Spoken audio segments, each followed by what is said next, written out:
जय हिंद साथियों, स्वागत है आपका अपने YouTube चैनल MSGS अड्डा पर। आज मैं लेकर आया हूं आपके लिए एक नया टॉपिक, जिसे हम पढ़ेंगे बहमनी साम्राज्य के बारे में, जो विजयनगर साम्राज्य के बाद शुरू होता है।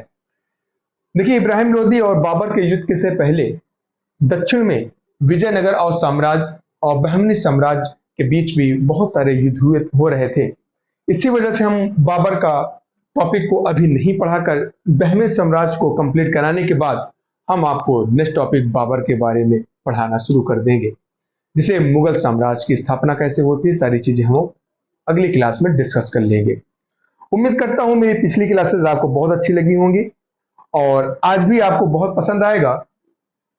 ठीक है, तो बिल्कुल परेशान नहीं हो, धैर्य रखिए, मेरे ऊपर यकीन करें और विश्वास करके आप मेरे साथ जुड़े रहें। क्वेश्चंस आपके बाहर नहीं जाएंगे, ये मैं आपसे प्रॉमिस करता हूं। ठीक है, देखिए, हर टीचरों का पढ़ाने का तरीका बहुत अलग होता है, सबका अलग अलग होता है। इससे ये आप परेशान ना हो कि फला टीचर ने ये पढ़ाया था, आप सर ऐसे क्यों पढ़ा रहे हैं। मेरे भाई, सबकी क्वालिटी अगर एक जैसी होती तो दुनिया किसी से मुलाकात नहीं करने जाती। ठीक है, खान सर का पढ़ाने का देखिए तरीका इतना अच्छा है कि बूढ़े से बूढ़े लोग भी उनको देखना पसंद करते हैं। बहुत सारे ऐसे टीचर्स है, विकास कीर्ति सर का देखिए, इतने शांतिपूर्वक पढ़ाते हैं, तो बहुत लोगों को भी नहीं पसंद भी आते होंगे। तो ऐसा नहीं है कि हर टीचर आपको पसंद ही आ जाए, तो इसलिए आप लोग बिल्कुल परेशान ना हो और जिस टीचर से आप पढ़ रहे हैं उन पर विश्वास करके उनके साथ लगे रहें और उम्मीद करें आप कि जो भी चीज वो पढ़ा रहे हैं वो आपके एग्जाम में आएंगे और उससे बाहर कुछ भी नहीं चाहिए। यही सारी चीजें सोचकर हमने भी आपके लिए ऐसा कंटेंट बना के रखा है ताकि आपके एग्जाम में इससे बाहर क्वेश्चंस ना जा पाए। ठीक है, चलिए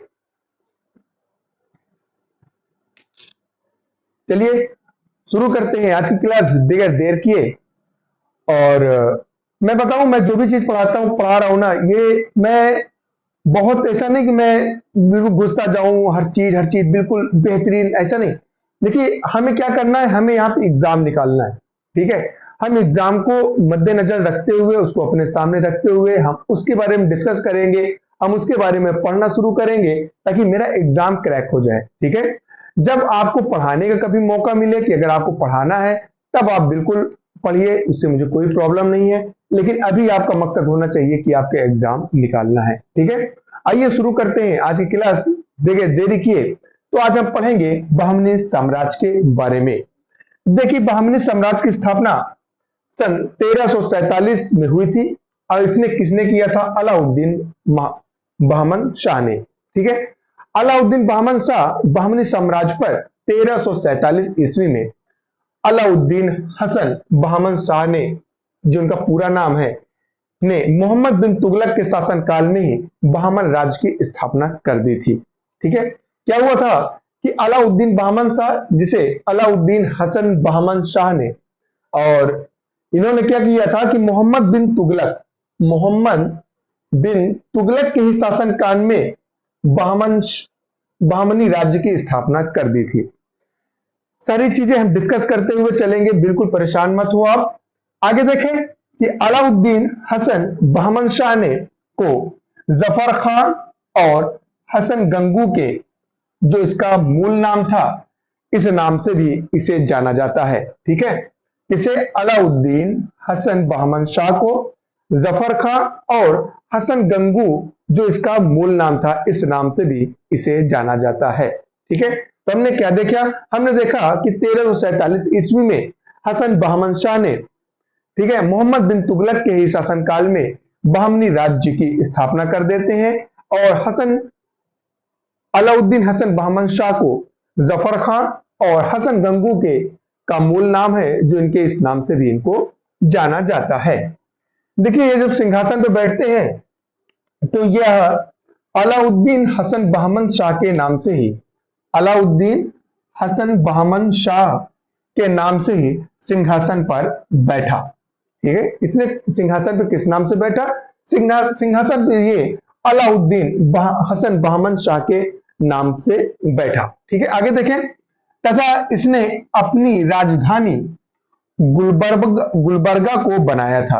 किसको बनाया था? गुलबर्गा को बनाया था। ठीक है, देखें, गुलबर्गा को नाम को बदलकर इसने कुछ वक्त के बाद इस अपनी राजधानी गुलबर्गा को जो बनाया था, इसने इसका नाम को बदलकर इसका नाम रख दिया था अहसानाबाद। क्या नाम रख दिया था? अहसानाबाद रख दिया। आगे देखिए, तथा इसकी राजभाषा क्या थी? मराठी थी। ठीक है, इसकी राजभाषा मराठी थी। तो इसके जो राज्य बनाया ना, गुलबर्गा के नाम से बदलकर हम अहसानाबाद रख दिया। और इसकी मतलब यहाँ की राजधानी राजभाषा क्या थी? राजभाषा यहाँ की थी मराठी। ठीक है, आगे देखें, इसके सिक्के पर, यह भी बहुत इंपॉर्टेंट, याद रखेंगे, इसके सिक्के पर द्वितीय सिकंदर अंकित है।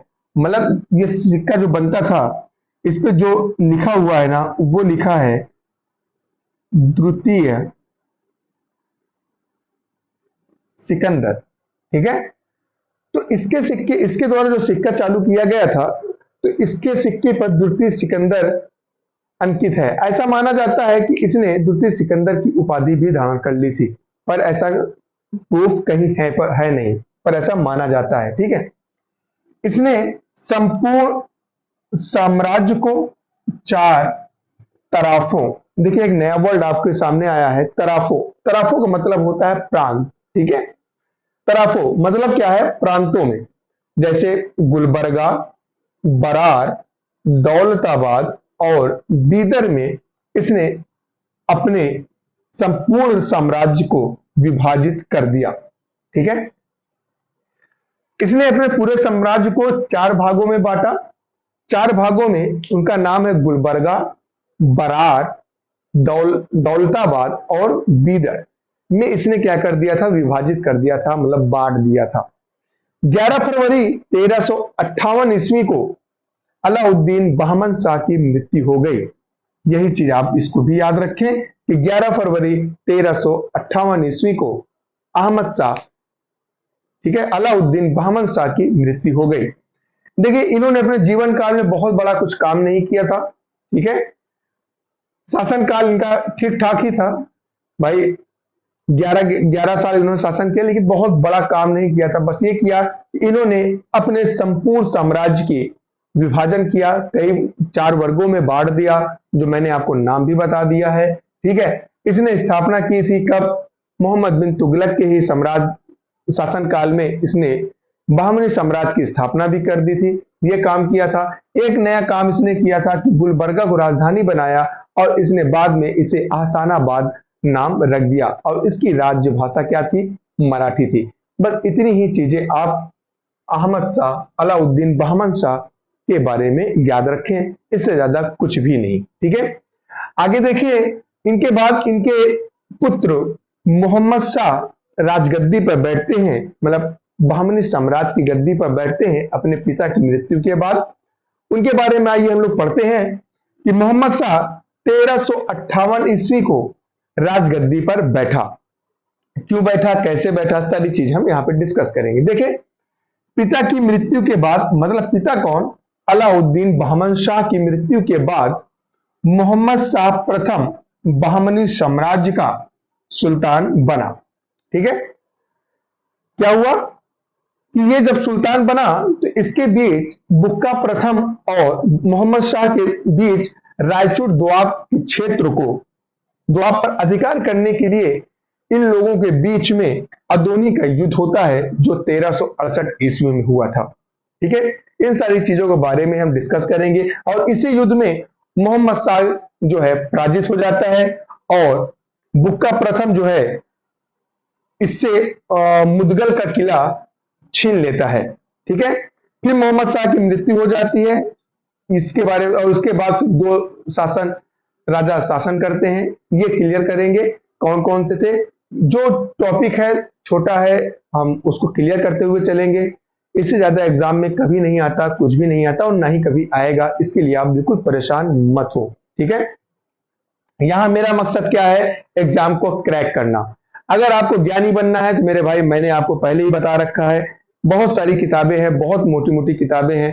ठीक है, आप उनको पढ़कर ज्ञानी बन सकते हैं। लेकिन जब आप किसी टीचर के साथ जुड़े तो आपका उनका मकसद ये होना चाहिए कि मैं जिस मकसद के लिए आया हूं, अगर आपको बहुत बहुत ही मतलब कह रहा हूं ना कि बहुत डीप नॉलेज लेना है तो बहुत बड़े लेवल के टीचरों से आपको बात करनी होगी। ठीक है, आपको एसएससी, यूपीपीसीएस प्री ऐसे एग्जामों को क्रैक करना है तो आप मुझसे बिल्कुल जुड़ सकते हैं, क्योंकि हम वही आपको पढ़ाएंगे जो आपके एग्जाम में आपका साथ देगा। ठीक है, क्योंकि मैं यहां आपको ज्ञानी बनाने नहीं आया हूं, मैं पहले ही बता चुका हूं, अब भी बता रहा हूं, मैं आपको ज्ञानी बनाने नहीं आया हूं, मैं आपको आपका एग्जाम क्रैक कराने आया हूं। तो मेरा मकसद, मेरा कंटेंट वही रहेगा जो आपके एग्जामों में आपका साथ दे।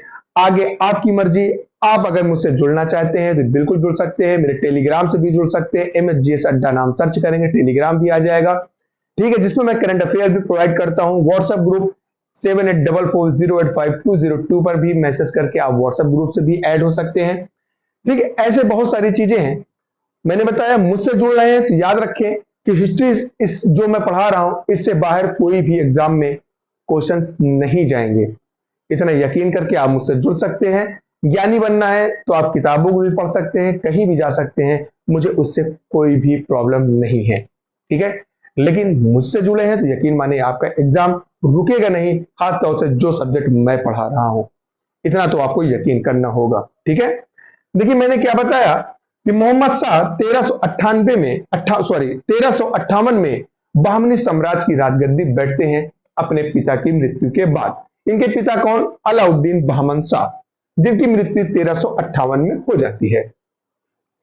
तो पिता की मृत्यु के बाद मोहम्मद शाह प्रथम बहमनी साम्राज्य का सुल्तान बन गया और बुक्का प्रथम और मोहम्मद शाह प्रथम के बीच रायचूर दुआब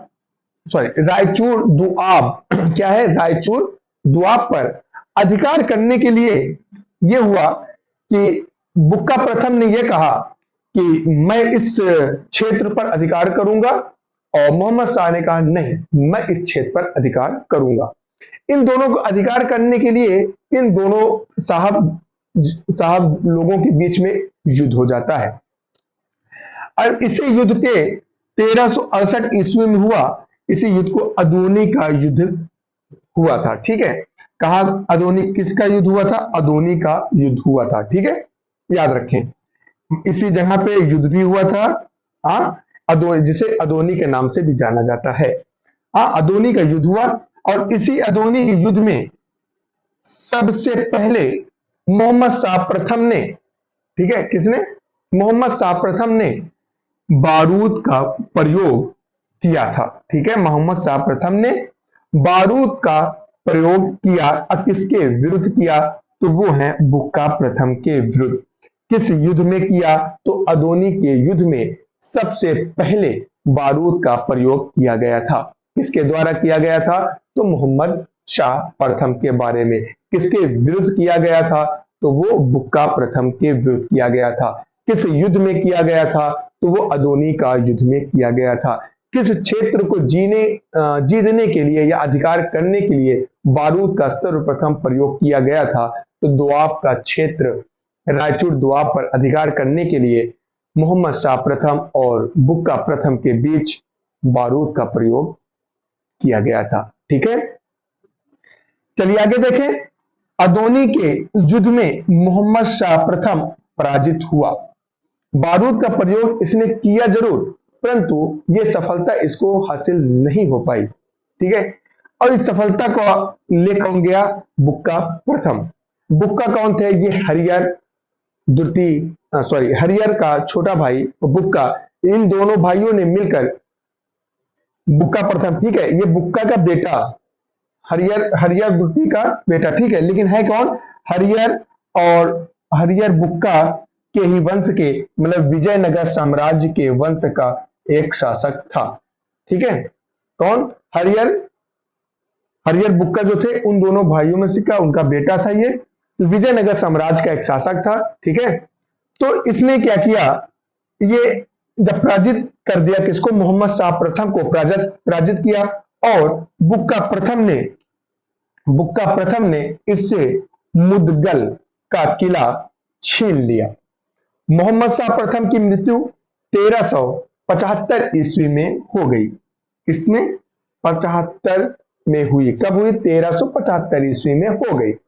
याद रखें, तो 1368 में तो युद्ध हुआ था, लेकिन इस युद्ध में मोहम्मद बुक्का प्रथम ने मोहम्मद शाह प्रथम को मारा नहीं, लेकिन इसकी मृत्यु आगे चल के 1375 ईस्वी में हो गई। और मोहम्मद शाह प्रथम की मृत्यु के बाद इस शासक पर दो राजा शासक बने। पहले का नाम है अलाउद्दीन मुजाहिद शाह, जिनका शासन काल चलता है 1375 से लेकर 1378 ईस्वी तक। दूसरा शासक बनता है दाऊद प्रथम, जिनका शासन काल चलता है 1378 ईस्वी में। ठीक है, मोहम्मद शाह प्रथम के बाद इस शासक पे दो राजा शासन करते हैं, जो मैंने पहले आपको बताया कि अलाउद्दीन मुजाहिद शाह और फिर दाऊद, जो उनके शासक बनते हैं। तो हम आइए पढ़ते हैं अलाउद्दीन मुजाहिद शाह के बारे में। देखिए, अलाउद्दीन मुजाहिद शाह 1375 ईस्वी में बहमनी साम्राज्य की राजगद्दी पर बैठते हैं। ठीक है, तो कब बैठते हैं ये? 1375 ईस्वी में। अपने पिता की मृत्यु के बाद ये बहमनी साम्राज्य की राजगद्दी पर बैठते हैं। ठीक है ना? ये देखिए, हमने लिख दिया ना, पिता की मृत्यु के बाद बहमनी साम्राज्य का शासक बना, मतलब राजगद्दी पर बैठा। इसने क्या किया था? इसने विजयनगर साम्राज्य पर 2 बार आक्रमण किया था, लेकिन ये दोनों बार ये असफल हुआ, इसको सफलता हासिल नहीं हुई थी।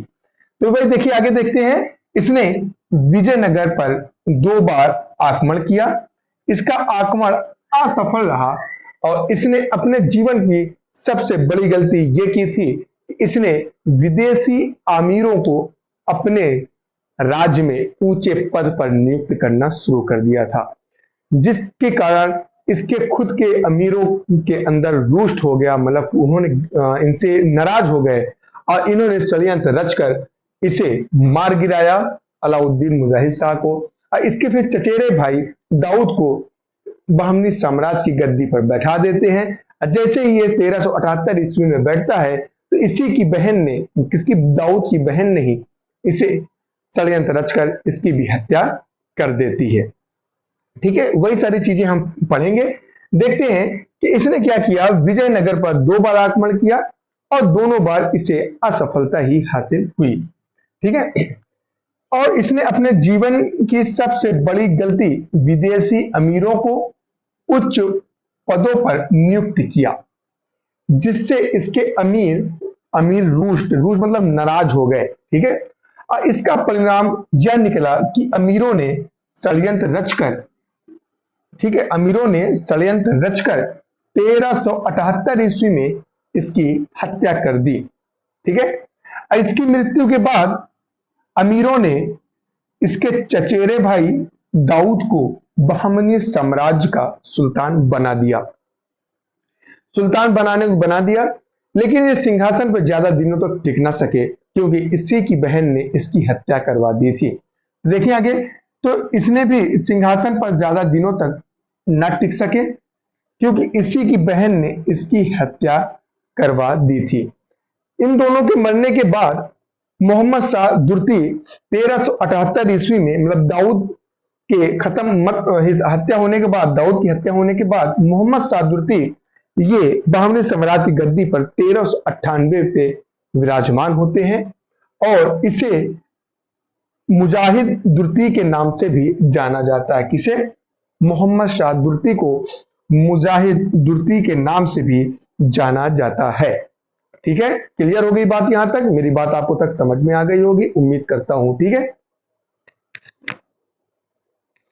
देखिए, इसके जैसा शांति प्रिय और विद्वानुरागी राजा कभी बहमनी साम्राज्य पर नहीं बैठा। ठीक है, ये बहुत शांति था।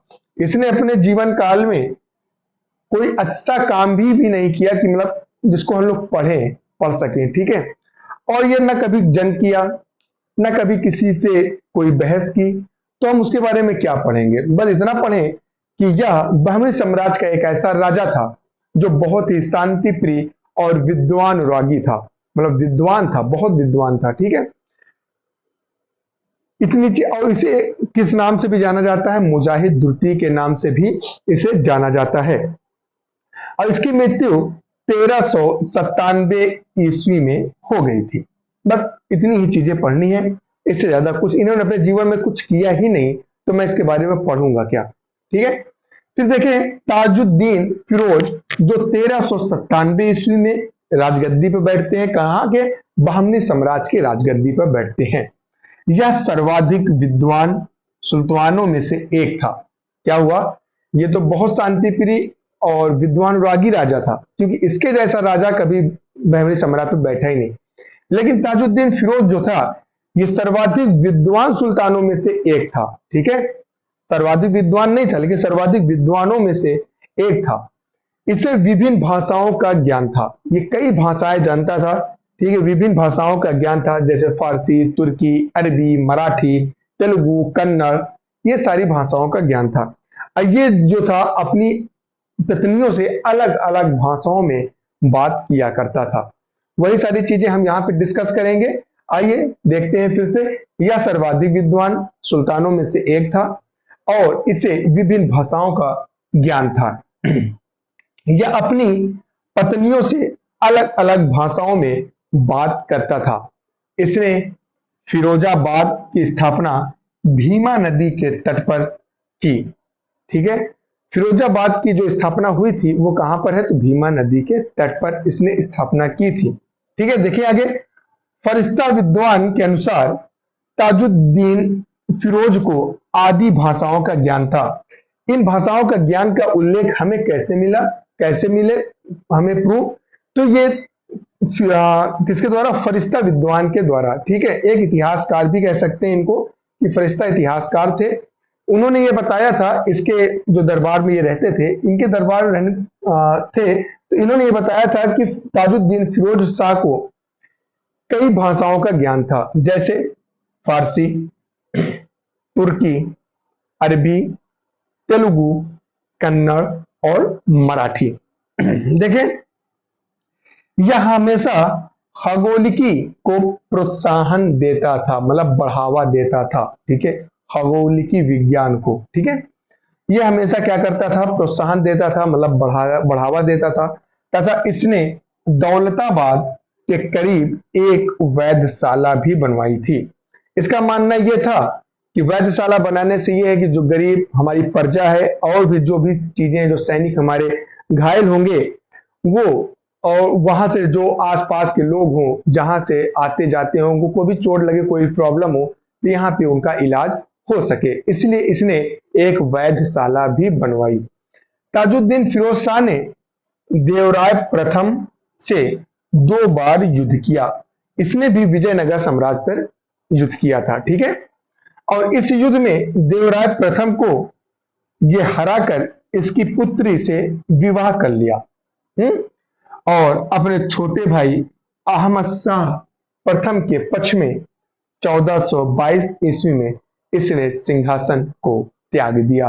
मतलब ठीक है, इसने सिंहासन को उठाकर अपने छोटे भाई, किसको दे दिया? छोटे भाई अहमद शाह को। ठीक है, उम्मीद करता हूं यहां तक आपको बात समझ में आ गई होगी।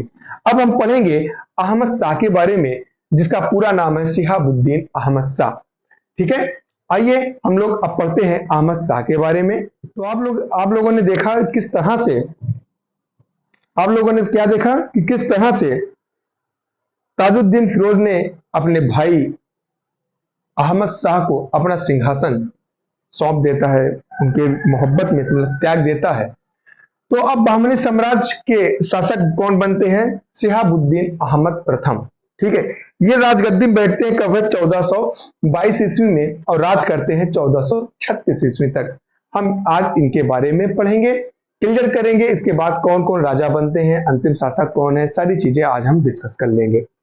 देखिए 1422 ईस्वी में जब ताजुद्दीन फिरोज शाह के सिंहासन को त्याग करने के बाद, ताजुद्दीन फिरोज शाह के सिंहासन को त्याग करने के बाद शिहाबुद्दीन अहमद प्रथम सिंहासन पर बैठा और इसने अपनी राजधानी बैठते ही तुरंत इसने अपनी राजधानी गुलबर्गा से हटाकर बीदर में स्थापित कर दी।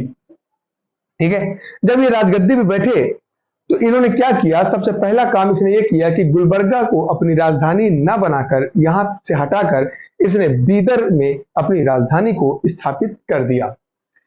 और इसने बीदर का एक नया नाम रखा जिसका नाम है मोहम्मदाबाद।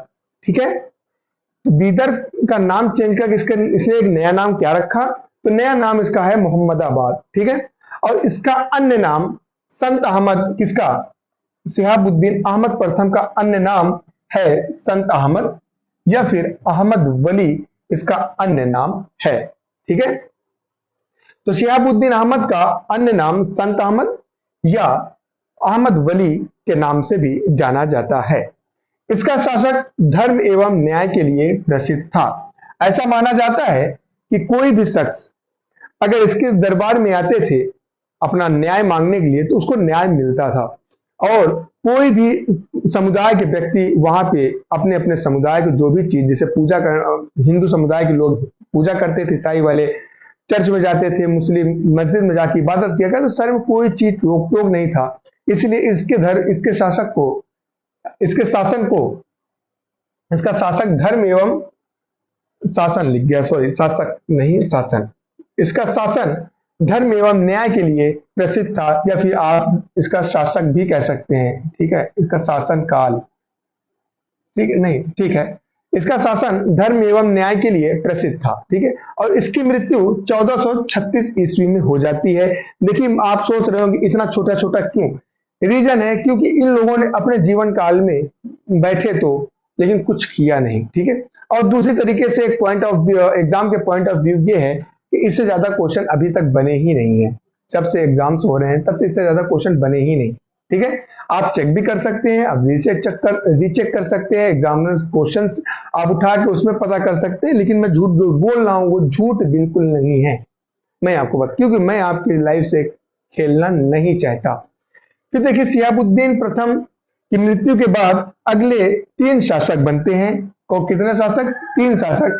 इनके बारे में मुझे कुछ भी नहीं पढ़ना है, पहले देख लीजिए क्या है।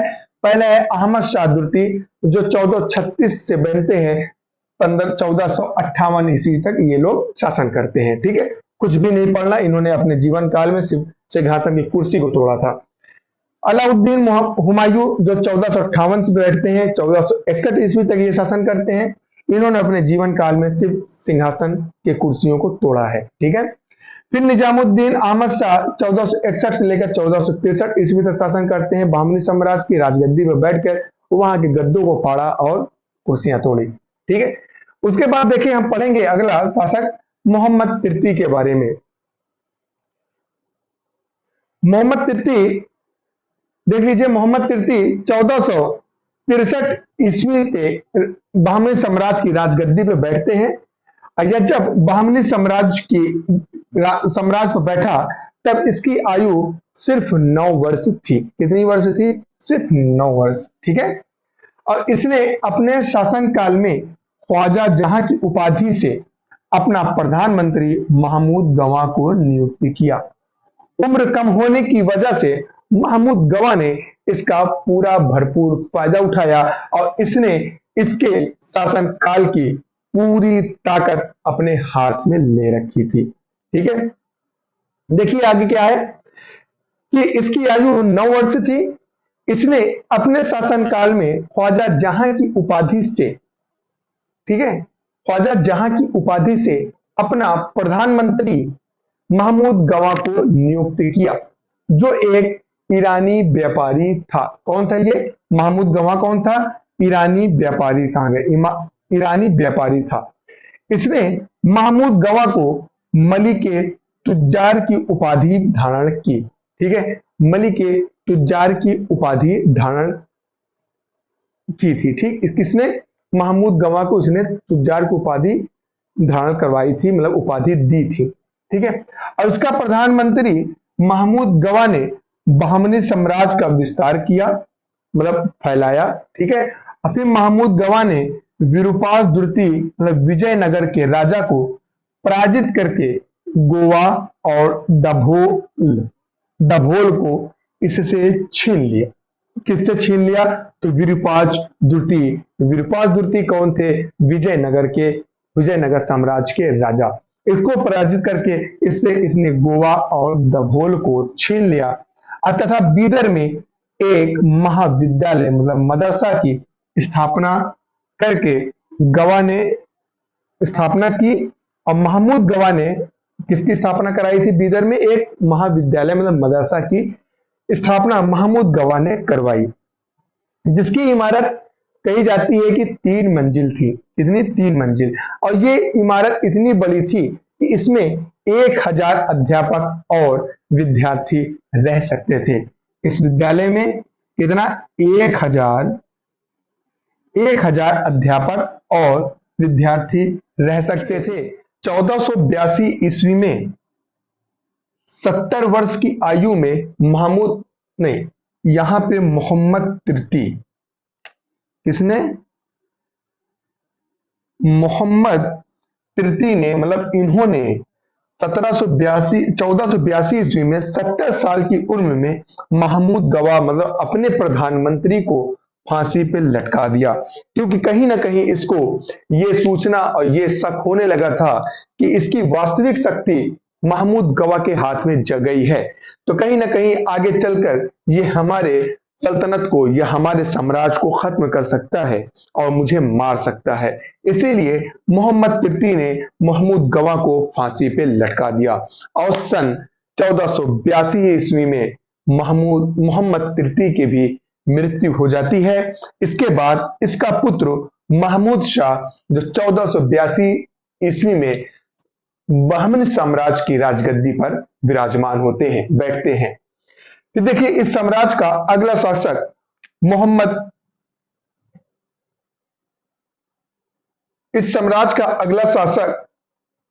मोहम्मद तृतीय का पुत्र महमूद शाह बना। ठीक है, महमूद शाह कौन था? तो मोहम्मद तृतीय का पुत्र था।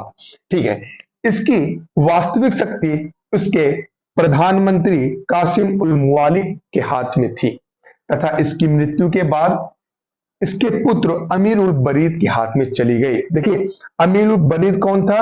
कासिम उल मुवालिक का बेटा।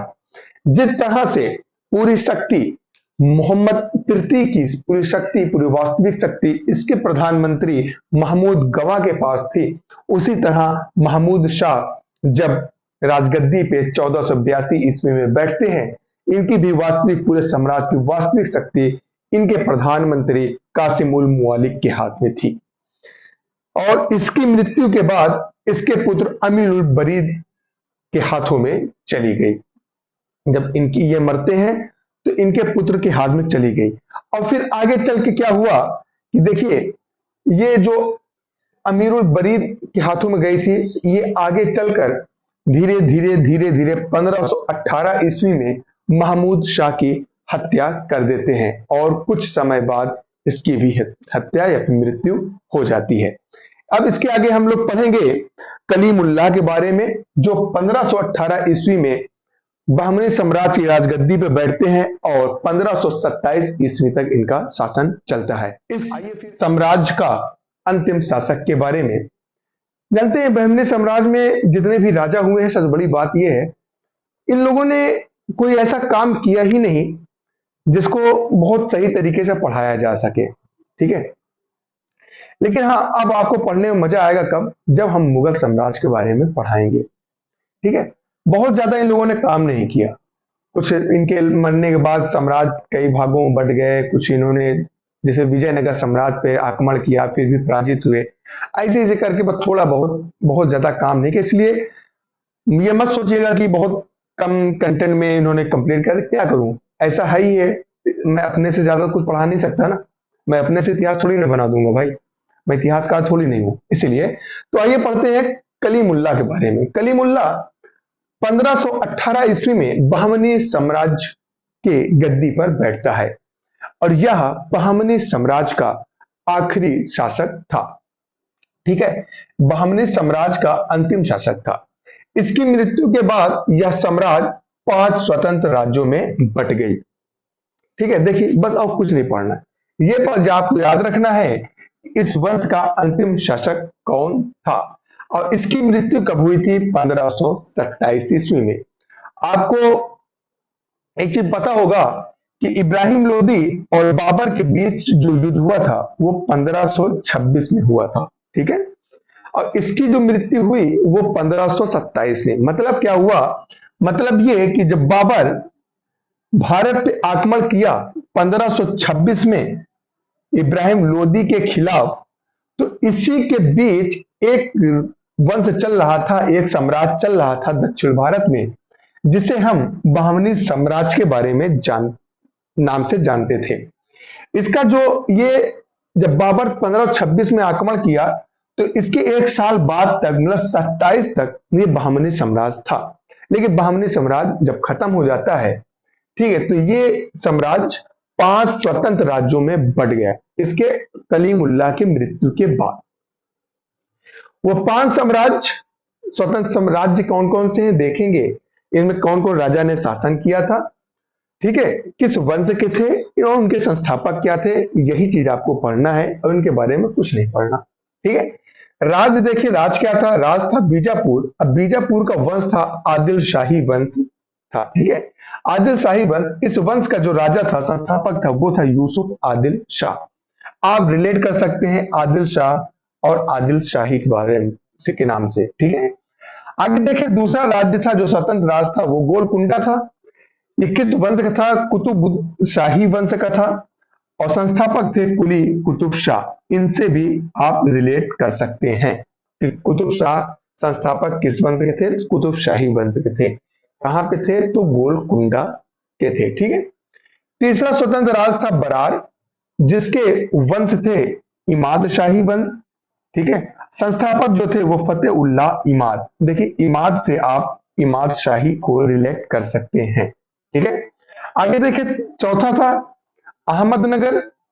इस राज्य के जो संस्थापक थे वो मलिक अहमद थे। किस वंश के थे? निजाम शाही वंश के थे, ठीक है। अहमदनगर और अहमद, मलिक अहमद के नाम से भी आप रिलेट कर सकते हैं। इसको आपको याद करना पड़ेगा कि निजाम शाही, ठीक है। आगे देखें, बीदर जो आखिरी स्वतंत्र राज्य बना इस वंश का, उसके वंश था बरीद शाही। क्या नाम था? बरीद शाही। इस वंश के संस्थापक थे अमीर अली बरीद। क्या नाम था? अमीर अली बरीद। इस बरीद और इस बरीद से आप लोग रिलेट कर सकते हैं। उम्मीद करता हूं यहां तक आपको बात समझ में आ गई होगी। अब देखिए आगे कि बहमनी साम्राज्य का प्रशासन कैसा था, यह चीज हम लोग डिस्कस कर लें। कभी कदार एग्जामों में आ जाते हैं, तो देखिए हम लोग डिस्कस करेंगे कि पहला, वकील कुल। वकील कुल का मतलब होता है ये सभी मंत्रियों के कार्यों का निरीक्षण करता था, ठीक है। इस साम्राज्य का जो प्रशासन था, प्रशासन मतलब ये जो अधिकारी थे ना, वकील कुल, ठीक है, ये सभी मंत्रियों के कार्यों का निरीक्षण करता था, मतलब जांच पड़ताल करता था, लेकिन सिर्फ वकीलों के कार्यों को छोड़कर, ठीक है। वकीलों के कार्यों में ये लोग हस्तक्षेप नहीं करते थे। दूसरा जो था वकील सल्तनत, ये दिल्ली के मलिय नामक नायक के समान होते थे। जैसे दिल्ली में मलिक हुआ करते थे जो वहां पे राजा के करीब रहा करते थे, उनके बराबर ये लोग, जैसे राजा के करीब होते ना, कुछ सलाहकार सलाह देने वाले थे, वैसे इन लोगों की भी थी। लेकिन यहाँ पे जो बहमनी साम्राज्य के जो मलिक नायक थे वो दिल्ली के मलिक नायक के समान थे। तीसरा देखें, अमीर जुमला। अमीर जुमला का मतलब यह होता है कि यह अर्थ विभाग का अध्यक्ष होता था। किसका अध्यक्ष होता था? अमीर जुमला क्या होता था कि अर्थ विभाग का अध्यक्ष होता था। फिर वजीर अशरफ। वजीर अशरफ क्या है?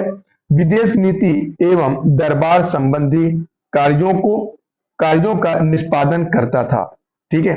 चाहे विदेश की नीतियां हो या फिर दरबार के संबंधित में कार्य का निष्पादन, मतलब किसी चीज का आपको क्लियर करा देना, ये इनका काम था।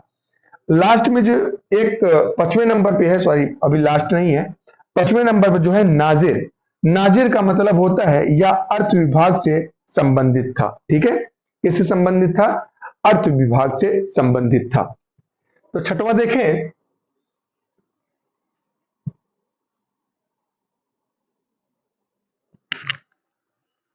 तो छठवां देखें, पेशवा, ये वकील सल्तनत का सहायक होता था।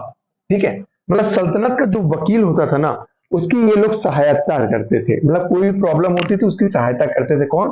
पेशवा। ठीक है, फिर अगला देखें सातवां, सदर जहां, इसका ये क्या होते थे? ये न्याय विभाग, धर्म तथा दान विभाग का अध्यक्ष होता था। ठीक है, इनके अध्यक्षता में ये सारी चीजें रहती थी, जिसको सदरे जहां के नाम से जानते हैं। ये न्याय विभाग, धर्म तथा दान विभाग का अध्यक्ष होता था। नेक्स्ट देखिए आठवां, जिसको कोतवाल के नाम से जानते हैं।